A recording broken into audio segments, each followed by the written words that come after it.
ভিডিওটাতে লক্ষ্য করুন। দেখুন বিজিবি মাত্র কয়েকজন, একটা টহল পার্টি বিজিবি, কিন্তু বিএসএফ দেখেন কতগুলা, তারা একদম পজিশনে আছে। এমনকি তারা আরও বিএসএফ ক্যাম্প থেকে নিয়ে আসতেছে, যে তারা রাস্তার মধ্যে গাড়ি রাখছে, তারা চলে আসতেছে সীমান্তের দিকে, ঠিক আছে। কিন্তু এই কয়েকজন বিজিবি তারা একটু পিছুপা হয়নি।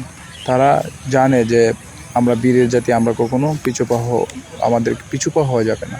তো আপনারা বড়বাড়ির যুদ্ধের কথা শুনেছেন, তো আজকে এই দেখা যাচ্ছে যে সেই অবস্থাতে আছে। মাত্র কয়েকজন বিজেপি সদস্য সীমান্তে আছে, আর কত বিএসএফ চলে আসছে। আসলে দরকার হচ্ছে মনোবল আর সাহস, আর বিজিবি হচ্ছে একটা সাহসী বাহিনী। তাদের মনোবল সবসময় আপ থাকে। তারা যুদ্ধের সময়, যে কোনো সময় তারা যুদ্ধের জন্য প্রস্তুত থাকে, কারণ তারা দেখে সীমান্তরক্ষী বাহিনী সীমান্তের 1 ইঞ্চি মাটি তারা ভারতকে দিবে না।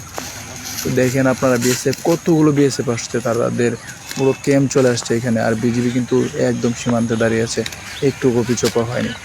অথচ বিএসএফ কিন্তু পজিশনে দাঁড়িয়ে আছে, তারা যুদ্ধের জন্য পজিশনে দাঁড়িয়ে আছে, কিন্তু বিজিবি একটুকু পিছপা হয়নি, তারা সীমান্তে দাঁড়িয়ে আছে।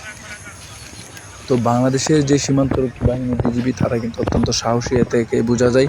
কারণ আমরা এর আগেও অনেকগুলো যুদ্ধ দেখেছি যে এই বিজিবির সাহসিকতা আমরা দেখেছি, যে প্রত্যেকটা যুদ্ধেই ভারতের সাথে জয়ী হয়েছে।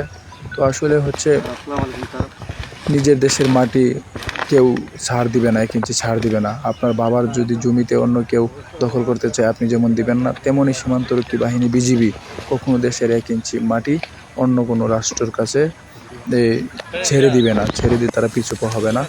দেখেন আজকের এই অবস্থাটা কোন পরিস্থিতিতে আছে, উত্তেজনা, টান টান ভাব।